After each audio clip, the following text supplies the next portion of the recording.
Hola mis queridos amigos, nuevamente con ustedes, su doctor Tigre, el que ronca en esta negra noche neoliberal latinoamericana, sudamericana, ecuatoriana, un consejero de internautas, médico que ha trabajado en los campos de los Andes, la costa del Pacífico y la Amazonía de Ecuador, con una visión desde el centro del mundo y que hoy día les hablará acerca de lo que nos ha enseñado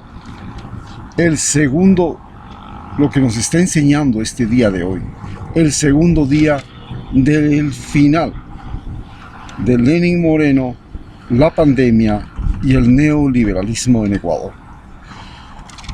Porque ya estamos hablando del final de Lenín Moreno, la pandemia y el neoliberalismo. Porque Lenín Moreno empieza su último año de gobierno y, dadas sus condiciones físicas, la situación económica y el desastre provocado por la pandemia, las posibilidades de que pueda vivir se ven bastante amenazadas, no solamente desde el punto de vista físico, sino de que pueda sobrevivir su gobierno. Sin embargo, como cuenta con el respaldo de la embajada norteamericana y esta a su vez tiene bajo sus manos absolutamente el control de las Fuerzas Armadas, y las Fuerzas Armadas en el Ecuador son las que han sido mediadoras en situaciones de crisis. Hoy que las Fuerzas Armadas están bajo el completo control de la embajada norteamericana, las posibilidades de que Lenín Moreno llegue a terminar su mandato no dejan de ser ciertas. Lo que no es cierto es que pueda llegar vivo al final de su mandato, no porque nadie lo mate, sino porque él es un individuo que tiene parálisis de los miembros inferiores. Su corazón, para poder funcionar, para su sangre, su vida, necesita hacer 4 veces más esfuerzo que cualquier persona, usted o yo, porque los músculos de las piernas, que son los músculos más grandes del cuerpo, no cumplen con su función de bombeo, es decir, de absorber y empujar la sangre. Esto hace que el corazón de Lenín Moreno sea 4 veces más grueso, lo cual facilita lo que se llama un infarto subendocárdico, como pasa con los ciclistas. Esa es la condición física fundamental que le impide de manera objetiva y real cumplir con los 365 días que le restan. Si llega a hacerlo, no dejará de ser un milagro. Segundo, también hablamos del fin de su mandato porque no cuenta con lo más sustancial que necesita un gobierno para poder sobrevivir: la credibilidad, la confianza, el apoyo popular. En este momento Lenín Moreno no solamente que ha perdido el respaldo y la credibilidad de su propio pueblo, sino que ha perdido el respaldo y la credibilidad internacional. Su error fundamental fue pretender utilizar las cifras de los muertos como botín político. Primero, tratando de ocultar la cantidad de muertos que se producían de manera desastrosa y espectacular en Guayaquil. Y segundo, hoy, pretendiendo aumentar el número de contagiados, especialmente en la ciudad de Quito, para convertir a la ciudad de Quito en el nuevo foco epidemiológico de esta pandemia, a fin de que las manifestaciones y las protestas no lleguen. Esta manipulación de la información, que ha sido la característica fundamental de su gobierno, se ha apoyado en los medios de comunicación que han sido indudablemente su principal recurso.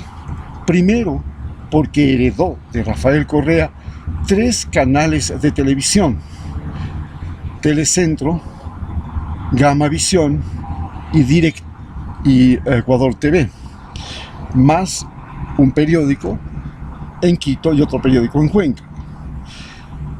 Numerosas radios.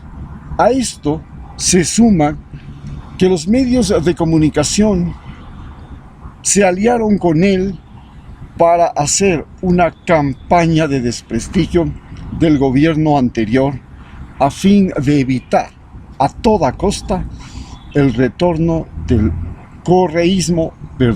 del socialismo del siglo XXI. ¿Y por qué no querían el retorno del socialismo del siglo XXI? Porque Rafael Correa puso leyes que impedían a ellos lo más importante, el linchamiento mediático, que era la forma como durante siglos, desde la muerte de Eloy Alfaro, utilizaron para hacer política y al mismo tiempo manipular la justicia.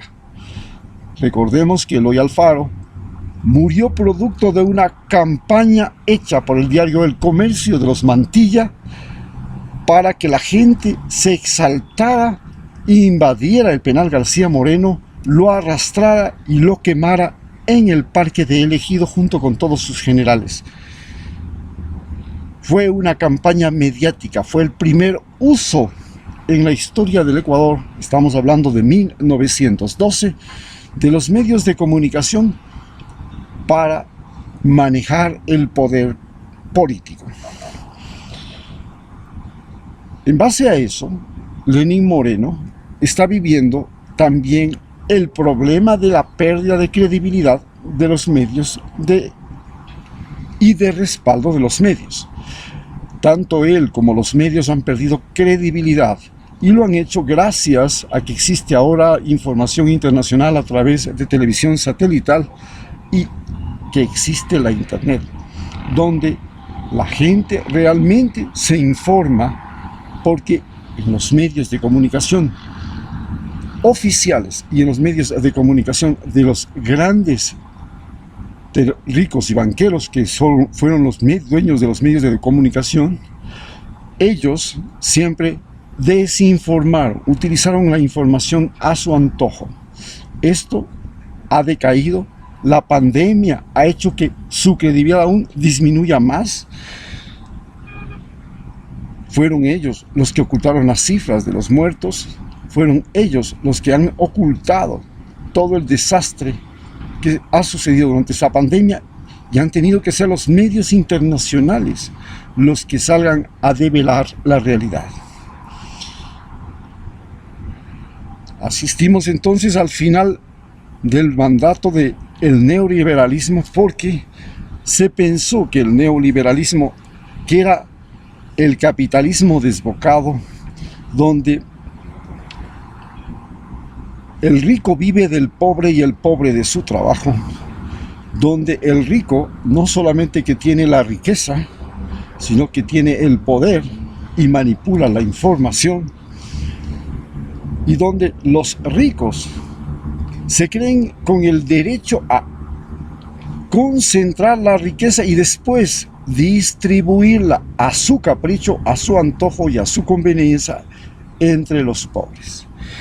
El socialismo del siglo XXI, que es la forma de gobierno que señala que el Estado, es decir, la organización social que llega al poder mediante la elección popular y las consultas populares frecuentes, es la que toma las decisiones, y estas decisiones son, por sobre todo, desconcentrar la riqueza, democratizar la información y permitir el libre acceso de las personas a la salud como derecho y a la educación como derecho y no como privilegio.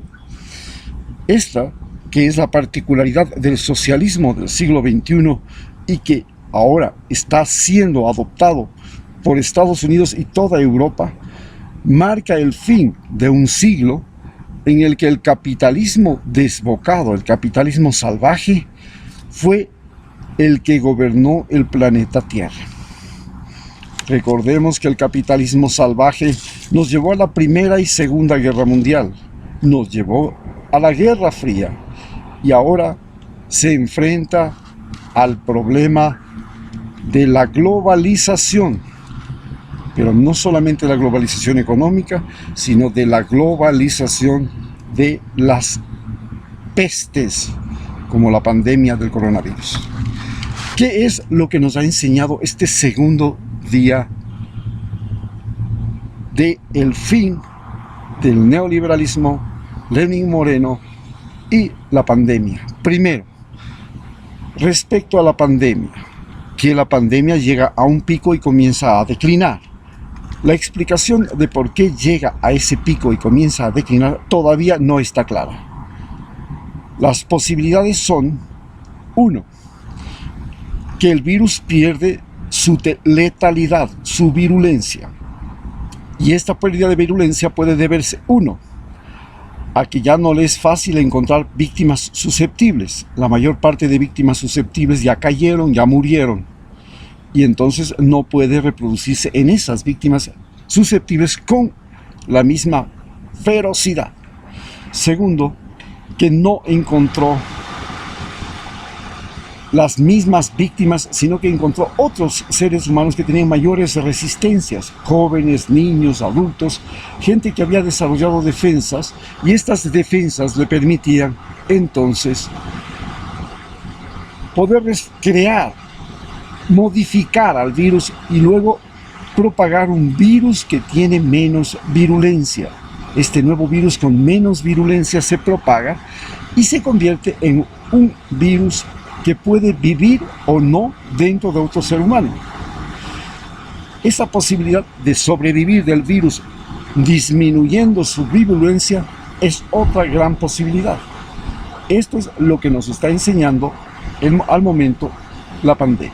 También nos ha enseñado que una pandemia se convierte en pandemia cuando, primero, afecta principalmente a los países ricos. Si la afecta a los países pobres no es gran noticia, no es gran importancia. Ya estamos viendo lo que pasa con el dengue, que afecta a América Latina, y eso, bueno. Segundo, cuando es noticia de primera plana, es decir, una pandemia, además de ser terriblemente contagiosa y propagarse rápidamente por el mundo, tiene que ser noticia de primera plana. Y tercera cosa, no tiene que ser conocido el virus, no tiene que tener medicación. La medicación tiene que representar un gran negocio, un negocio global, una cosa terriblemente enriquecedora para las empresas transnacionales. Para que cumpla con esas tres condiciones, entonces ahí se llama pandemia. Esto es lo que nos ha enseñado este segundo día del final de la pandemia. También el segundo día del final de la pandemia nos ha enseñado a reconocer a los ecuatorianos feos y a las ecuatorianas feas. Ustedes me van a decir, ¿cómo? Sí, señor. Nos hemos dado cuenta que un ecuatoriano y una ecuatoriana no son feos porque son chiquitos, son gordos, son altos, son flacos, tienen la nariz respingada, la nariz curva, son de ojos claros, son de ojos oscuros, de pelo liso, de pelo largo. No, eso no tiene nada que ver. Los ecuatorianos feos son aquellos que los vemos representados en Lenin Moreno. Primero, son individuos que tienen una mala capacidad física y psicológica. La segunda cosa es que son mentirosos. Los ecuatorianos que somos mentirosos, que somos tramposos, que somos traidores. Esos son los ecuatorianos feos. Porque no podemos decir cuál es el ecuatoriano bonito y cuál es el ecuatoriano, ni el ecuatoriano bueno ni el ecuatoriano malo. Eso es muy difícil de conocer. porque los buenos y los malos pueden ser buenos en un momento y malos en otro. Pero sí sabemos y podemos darnos cuenta de que quién es feo. Y vemos que los feos no son los que tienen un aspecto físico feo, son los que tienen no solamente el aspecto físico feo, sino además a ese aspecto físico feo se le suma el ser incapaces, el ser mentirosos, el ser traidores, el ser oportunistas. Eso es lo que nos ha permitido este segundo día de la pandemia reconocer. ¿Quiénes de nosotros mismos, los ecuatorianos, y de nuestros políticos, de nuestros empresarios, de nuestros dirigentes, de todas esas que son los que hacen el escenario de la comunicación, son feos? ¿Y quiénes son las mujeres feas de Ecuador? También las hemos podido reconocer en este segundo día. Hemos aprendido a reconocer que las mujeres feas del Ecuador no son ni las gordas, ni las chiquitas, ni las indias, ni las blancas, ni las negras, ni las trigueñas, nada. Las mujeres feas del Ecuador tienen 3 particularidades que las hacen evidentes. La primera, son vanidosas hasta más no poder, sin tener nada que lucir. Si son chiquitas se creen grandotas, si son gordotas se creen flaquitas, si son feas se creen lindas, y piensan que la fealdad se arregla con un abrigo de mink, con una cirugía plástica como la presidenta, la esposa del presidente, la Rocío González.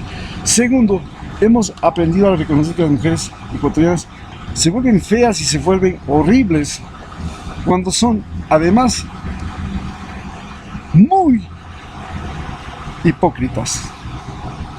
Cuando te están diciendo una cosa pero te están engañando. Cuando te están diciendo esto pero en realidad quieren otra cosa. Cuando no tienen la franqueza en la punta de la boca. Cuando no pueden ser francas, cuando no pueden ser leales, cuando no pueden ser plenas, como se dice. Y la tercera cosa, nos ha enseñado que las mujeres ecuatorianas, para disimular su fealdad, tratarán de ser caritativas. Cuanto más caritativa es que está tratando de tapar una fealdad que está no en su cuerpo, está en su alma. Cuanto más caritativa sea, es que más podrida y más horrible es su alma. Muchas gracias.